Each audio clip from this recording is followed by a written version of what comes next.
ایک روز شوہر نے پرسکون ماحول میں اپنی بیوی سے کہا، بہت دن گزر گئے ہیں، میں نے اپنے گھر والوں، بہن بھائیوں اور ان کے بچوں سے ملاقات نہیں کی ہے۔ میں ان سب کو گھر پر جمع ہونے کی دعوت دے رہا ہوں، اس لیے برائے مہربانی تم کل دوپہر اچھا سا کھانا تیار کر لینا۔ بیوی نے گول مول انداز سے کہا، انشاءاللہ خیر کا معاملہ ہوگا۔ شوہر بولا، تو پھر میں اپنے گھر والوں کو دعوت دے دوں گا۔ اگلی صبح شوہر اپنے کام پر چلا گیا اور دوپہر 1 بجے گھر واپس آیا۔ اس نے بیوی سے پوچھا، کیا تم نے کھانا تیار کر لیا؟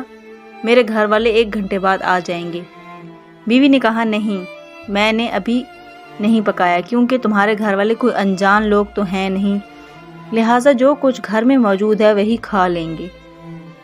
شوہر بولا، اللہ تم کو ہدایت دے، تم نے مجھے کل ہی کیوں نہ بتایا کہ کھانا تیار نہیں کرو گی؟ وہ لوگ 1 گھنٹے بعد پہنچ جائیں گے، پھر میں کیا کروں گا؟ بیوی نے کہا، ان کو فون کر کے معذرت کر لو، اس میں ایسی کیا بات ہے، وہ لوگ کوئی غیر تو ہیں نہیں، آخر تمہارے گھر والے ہی تو ہیں۔ شوہر ناراض ہو کر غصے سے گھر سے نکل گیا۔ کچھ دیر بعد دروازے پر دستک ہوئی۔ بیوی نے دروازہ کھولا تو یہ دیکھ کر حیران رہ گئی کہ اس کے اپنے گھر والے، بہن بھائی اور ان کے بچے گھر میں داخل ہو رہے ہیں۔ بیوی کے باپ نے پوچھا، تمہارا شوہر کہاں ہے؟ وہ بولی، کچھ دیر پہلے ہی باہر نکلے ہیں۔ باپ نے بیٹی سے کہا، تمہارے شوہر نے گزشتہ روز فون پر ہمیں آج دوپہر کے کھانے کی دعوت دی، یہ کیسے ممکن ہے کہ وہ دعوت دے کر خود گھر سے چلا جائے؟ یہ بات سن کر بیوی پر تو گویا بجلی گر گئی۔ اس نے پریشانی کے عالم میں ہاتھ ملنے شروع کر دیے، کیونکہ گھر میں موجود کھانا اس کے اپنے گھر والوں کے لیے کسی طور لائق نہ تھا، البتہ یقیناً اس کے شوہر کے گھر والوں کے لائق تھا۔